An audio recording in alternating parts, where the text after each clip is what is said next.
But Kevin Durant and his $54 million contract that could be moving on, it now has a list of teams that are suitors that all make sense.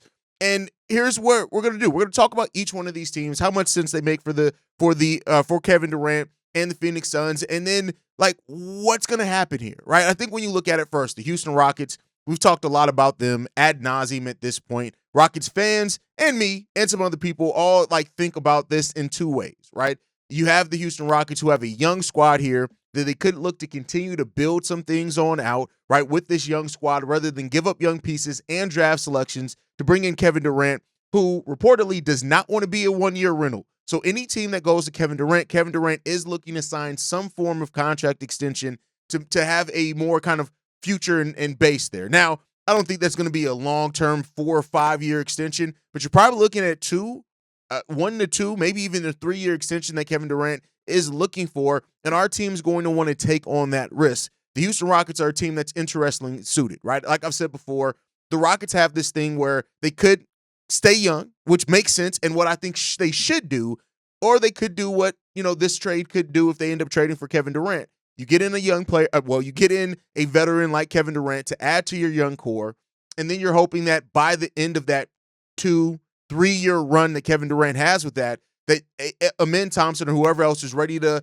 take the torch and carry it, and now they're the franchise player there. And throughout that time, you're getting them playoff experience, maybe going on battles and runs to the Western Conference Finals. That's what you're kind of hoping that happens there. Hell, if you can get a title in that time period as well, you look to do that, right? So that's with the Houston Rockets. We know that they have the trade assets. I did on the video earlier today, I talked about all the teams with the best trade assets in the NBA. The Houston Rockets have some of the best. With all the picks that they have, the fact that they do have Phoenix picks, those type of things, they have the assets to get that trade done.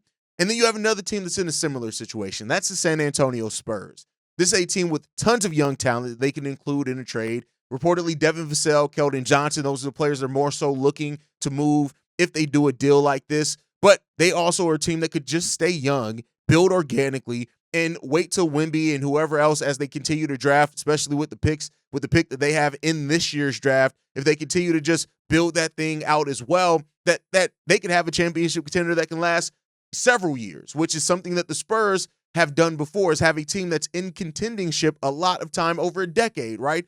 But it seems like they could be some within that organization that do want to make that jump start and get Kevin Durant. He's the one that we heard that they wouldn't be surprised if a deal's already done. That was kind of speculation from Bill Simmons on that one, but there is some talk around that, and it makes some sense, and that ends up being the case as well.